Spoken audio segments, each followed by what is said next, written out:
ممبر نور پر جلوہ فرما علماء ذوی الاحترام، حفاظ اکرام و محترم بزرگوں، نوجوان ساتھیوں، عزیز بچوں، پردہ نشین ماؤں بہنوں، السلام علیکم ورحمۃ اللہ وبرکاتہ۔ وعلیکم السلام ورحمۃ اللہ تعالی وبرکاتہ۔ الحمدللہ الحنان المنان، والصلاة والسلام علی حبیب الرحمن سید الانس والجان، وعلی آلہ واصحابہ الذین اولی الصدق والعدل والاحسان، اما بعد فاعوذ باللہ من الشیطان الرجیم، بسم اللہ الرحمن الرحیم۔ فَإِذَا قُضِيَتِ الصَّلَاةُ فَانْتَشِرُوا فِي الْأَرْضِ وَابْتَغُوا مِنْ فَضْلِ اللَّهِ، صدق اللہ المولانا العظیم۔ وقال رسول اللہ صلی اللہ تعالی علیہ وسلم،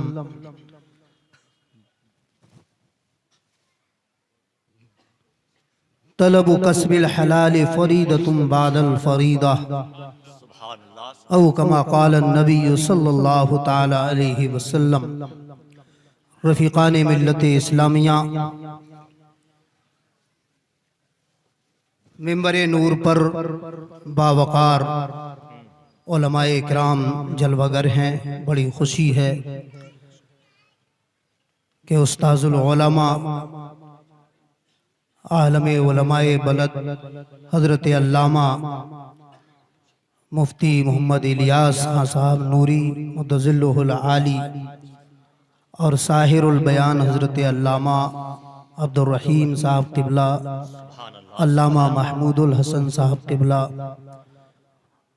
حضرت علامہ حافظ و قاری الحاج عبید الرحمن صاحب قبلہ جلوہ گر ہیں، اور بھی بہت سارے علماء، حضرت علامہ شاہ عالم صاحب اور محبی مخلصی مطلوب صاحب قبلہ، قاری مطلوب صاحب، اور استاذ الحفاظ والقراء حضرت قاری احسان صاحب قبلہ جو اس مدرسے کے روح رواں ہیں، سبحان اللہ۔ اور سینکڑوں حفاظ و قراء کے استاذ ہیں۔ ممبر نور پر بہت سارے علماء اور صلحاء جلوہ گر ہیں۔ ان کی موجودگی میں یہ ایک کم علم کہہ لیجئے، ان کے سامنے ایک طالب علم حاضر ہے، اور کچھ دیر اس آیت کریمہ اور بلکہ جو عنوان مجھے دیا گیا اس کے تعلق سے کچھ گفت و شنید ہوگی۔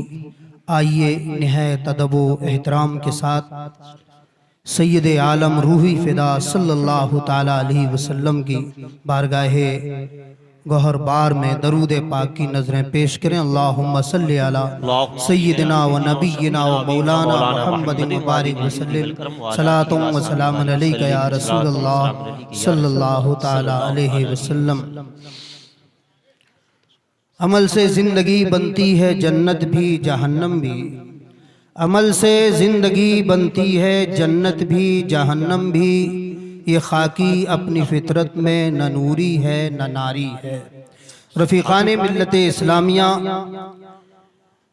تجارت اسلام میں کیا حیثیت رکھتی ہے، اور ہم میں سے اکثر لوگ کوئی نہ کوئی بزنس کرتے ہیں، تجارت کرتے ہیں، خرید و فروخت کرتے ہیں، لیکن کون ہے جو مفتی صاحب قبلہ کی بارگاہ میں زانوِ ادب طے کرتا ہے اور وہ تجارت کے مسائل جانتا ہے؟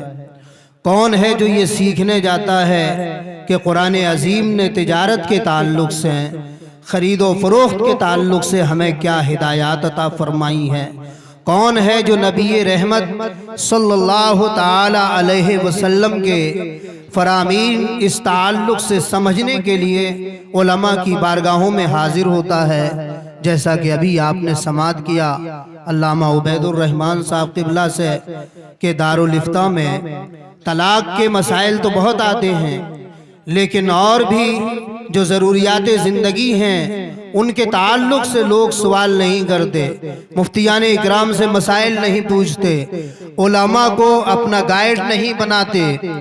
آپ کے یہاں ایک فیملی ڈاکٹر ہوتا ہے، آپ کے بچوں کو پڑھانے کے لیے کوئی تعلیق ہوتا ہے، کوئی ٹیچر ہوتا ہے، آپ ان کو کوچنگ کراتے ہیں، ٹیوشن پڑھواتے ہیں۔ بچوں کو پڑھانے کے لیے کسی ماہر ٹیچر کی ضرورت ہوتی ہے، کسی ماہر درسیات کی ضرورت پڑتی ہے، وہ سب کام تو آپ کرتے ہیں، فیملی ڈاکٹر آپ کے پاس ہوتا ہے، لیکن اسلام کو سمجھنے کے لیے، تجارت کرنے کے لیے، اسلامی اصولوں پر چلنے کے لیے، شادی بیاہ کس ڈھنگ سے کریں، بچے کی شادی آ گئی ہے، شادی کے تعلق سے اسلام ہمیں کیا بتاتا ہے، اس تعلق سے آپ کے پاس کوئی گائیڈ ہے، آپ کے پاس کوئی ایسا عالم ہے کہ جس کو آپ نے ایک ممبر بنا رکھا ہے کہ ہمیں شادی کرنا ہے تو پہلے عالم سے پورے مسائل سمجھنا ہے، ہمیں ولیمہ کیسے کرنا ہے، ہمیں خرید و فروخت کیسے کرنا ہے، ہمیں بزنس کیسے کرنا ہے۔ کسی مسلمان کے پاس کوئی ایسا فیملی عالم بھی ہے کہ جس سے جا کر کے وہ بار بار مسائل پوچھے، اپنی ضروریات زندگی پوچھے؟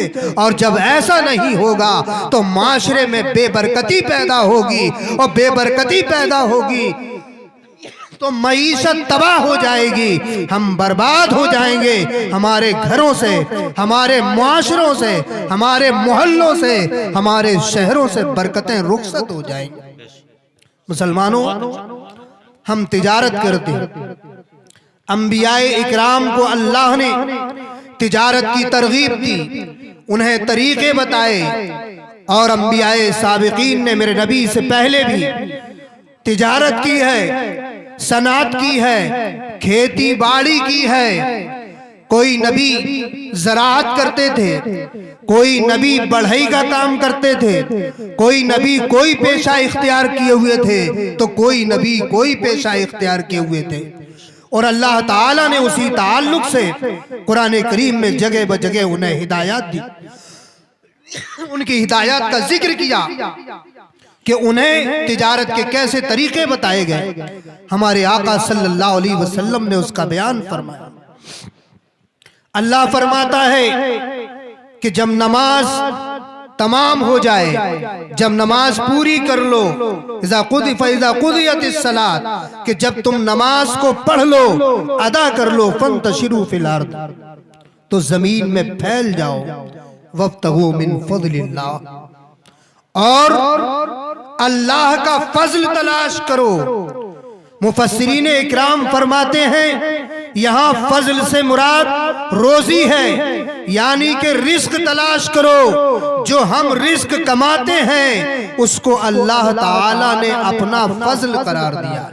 غور کرو مسلمانوں، اللہ کا فضل لینے کے لیے ہم دکانیں کھولتے ہیں، ہم بزنس کرتے ہیں، ہم کوئی بھی کاروبار کرتے ہیں، ہم کھیتی باڑی کرتے ہیں، ہم باغات لگاتے ہیں، ہم پھولوں اور پھلوں کی پیداوار کرتے ہیں، اللہ نے اس کو فضل قرار دیا۔ اب جب یہ فضل ہے تو ہماری ذمہ داری کیا بنتی ہے؟ لیکن سب سے پہلے اللہ نے کیا حکم دیا؟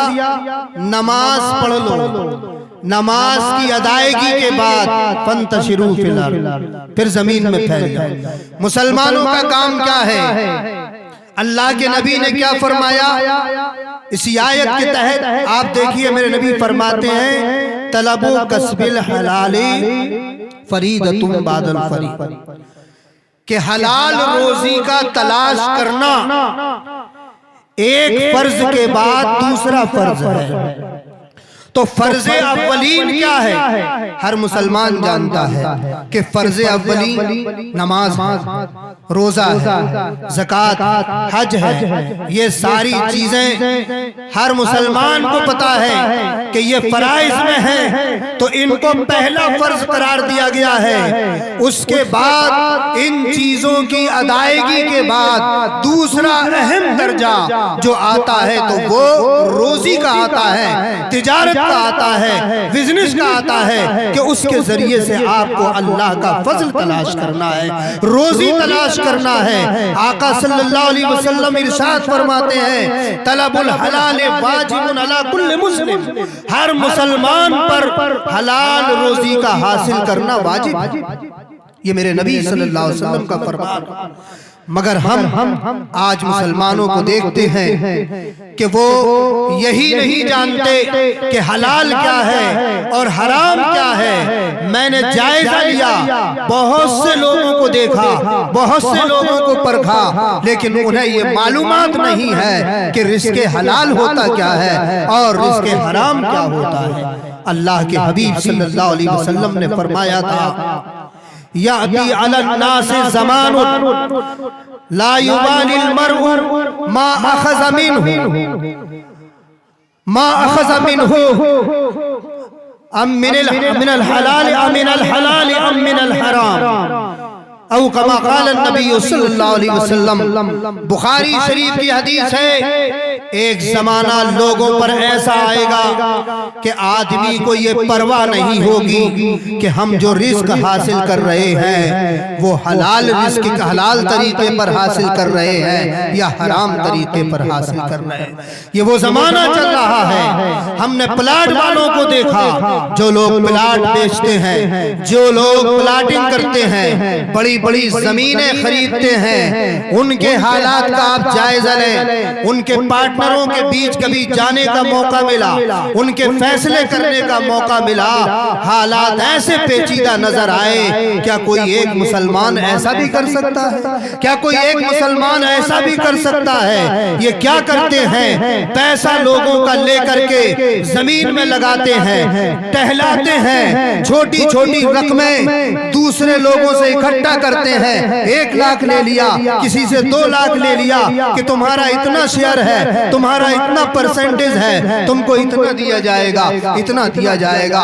پھر ان بیچاروں کو جو چھوٹی پونجی والے ہیں ان کو برسوں ٹہلاتے رہتے ہیں، ابھی زمین بکی نہیں ہے، ابھی اس کا سودا نہیں ہوا ہے، ابھی پلاٹنگ کٹنے میں ٹائم لگے گا، اور اس کے بعد اس رقم کو دوسری جگہ گھماتے ہیں۔ یہ معاملات بالکل مشاہد ہیں، ان کو دیکھا گیا ہے۔ لوگوں کو تنگ کرتے ہیں، لوگوں کو پریشان کرتے ہیں، دھوکہ دھڑی کرتے ہیں، دھوکے دیتے ہیں۔ اللہ کے نبی صلی اللہ علیہ وسلم نے ارشاد فرمایا جو لوگ تجارت میں، بزنس میں دھوکہ کرتے ہیں، لوگوں کو فریب دیتے ہیں، ایسے لوگ کبھی کامیاب نہیں ہو سکتے ہیں، بلکہ ایسے لوگ بروز قیامت فاسق و فاجر بنا کر کے اٹھائے جائیں گے۔ اللہ